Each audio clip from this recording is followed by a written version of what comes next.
Largest deportation operation in U.S. history is receiving major pushback here in the Bay Area. There are more than 11 million undocumented immigrants living in the United States. Nearly 80% of them have lived here for a decade or more. The impact here in California would be immense. A new analysis from the immigration reform group Forward.us found that nearly 4 million Hispanic people in the state are either undocumented themselves or live with someone who is. That is nearly a quarter of the state's Hispanic population. Today, Bay Area community members and politicians are taking a stand.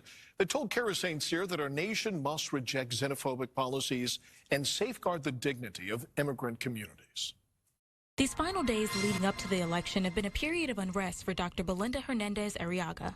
The closer to election day, the closer Belinda feels some of her community members are to the possibility of mass deportation. The message that he's been giving out about immigrants has been really hurtful and painful and aggressive, and people are starting to feel really scared. Former President Donald Trump ramped up the rhetoric aimed at immigrants. He promised to implement the largest mass deportation program in American history, should the public re-elect him. But Hernandez-Arriaga says the language Trump uses has dire consequences that nearly 11 million Californians might face. The violence that is happening in our community against immigrants, against folks of color, against people that, are believing in more, it's been awful. In a press conference Thursday in Redwood City, Hernandez-Arriaga, California Senator Josh Becker, and other Latino community leaders condemned the calls for mass deportation, likening the act to the Mexican Repatriation, a mass deportation of 2 million Mexicans from the U.S. in the 1930s. Immigrants have built this country, but every once in a while someone comes along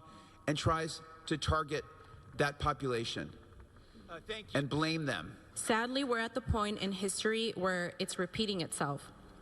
At a time where Americans are being divided by negative words rather than united by our common pursuit of happiness.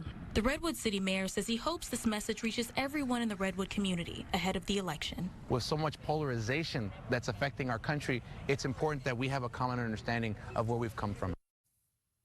Don't forget, KPIX is your election headquarters. We're going to have full coverage.